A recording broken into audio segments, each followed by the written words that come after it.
Hi everyone, my name is Rafael Lazaro. I am the owner of Lazaro Law Group, an employment law firm in Chicago.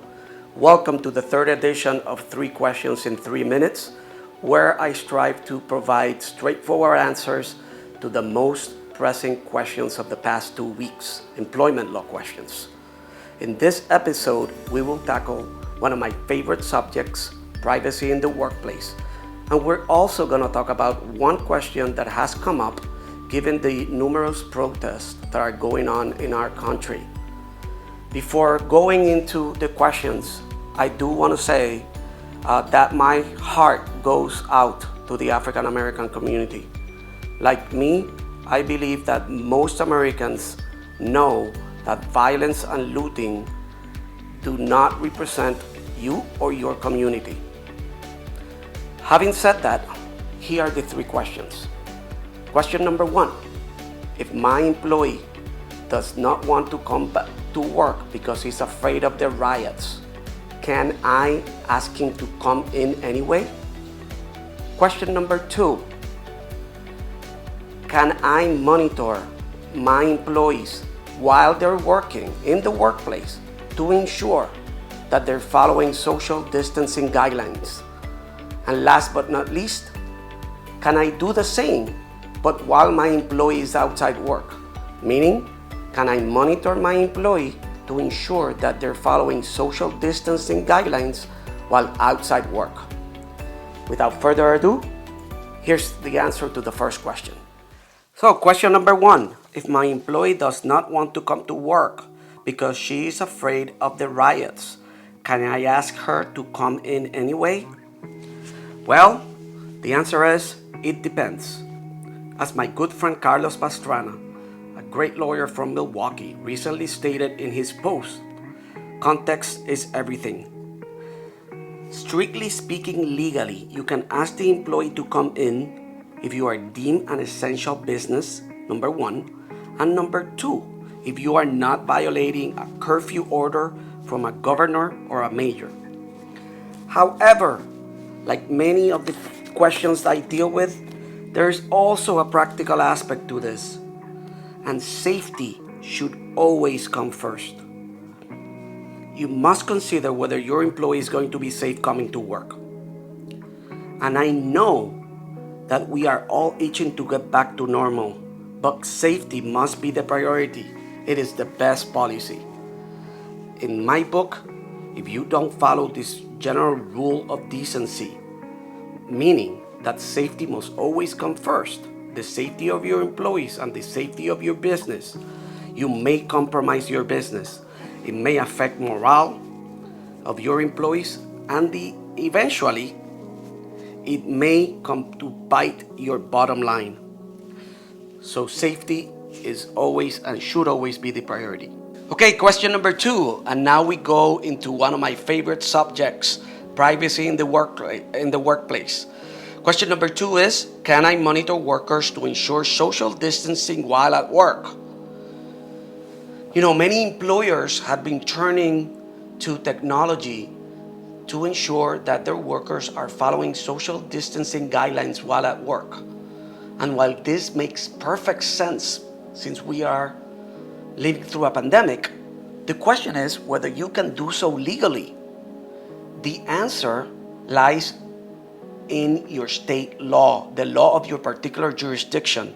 And that is because every state treats privacy very different. So the first step is to study the state law of your particular jurisdiction. After that, after you determine that your state law would permit you to monitor employee movements inside work, then the best practice, the absolutely best practice, is to inform the employees of what you're doing in writing and have them sign a document to that effect. The reason why that is because most, if not all, of the privacy cases turn around the question of whether the employee has an expectation of privacy. If the employee does not have an expectation of privacy, then he is more likely to not be successful in his suit. So things like having cameras be visible in the workplace, or any tracking equipment should be visible as well. Also, other considerations are don't record sound, and if you do, you have to absolutely comply with federal and state wiretap and recording laws. Those could come back to bite you as well. Very important, you must follow union agreements. If you don't do so, you might end up getting sued as well. And last but not least, you gotta be very, very careful with laws that govern the collection of biometric information. That is a whole topic that can take 3 questions, and in fact, a whole video. In fact, next week, we're gonna talk about biometric information. Okay, last question. Can I monitor employees to ensure they are socially distancing while outside work? This one's a little bit trickier. Let me break it down for you. Given the pandemic, the employer may have a policy to the effect that its employees must follow social distancing guidelines outside work. And if they don't, they'll get sent home for the now famous 14 days. This policy must, of course, be in writing, be given to all employees, and most importantly, must be consistently applied. The problem, of course, is how are you going to enforce this policy? Are you really going to hire a private investigator to follow your employees around? This approach is obviously not workable, and it's going to lead to bad morale and bad publicity. And most importantly, it probably runs afoul of the laws of many states that say that the employer cannot discriminate against employees for engaging in lawful activities outside work. Illinois has that law, and many other states have that law as well. So at the end of the day, here's where I fall on this one.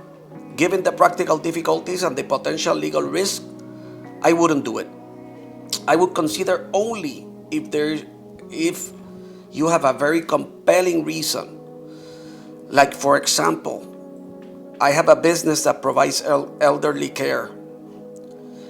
If anything, in that situation, I would have a policy where every single day when my employees show up for work, before they start their shift, I ask them specifically whether they have been following social distancing guidelines, and if one of them says no, then that person has to go home.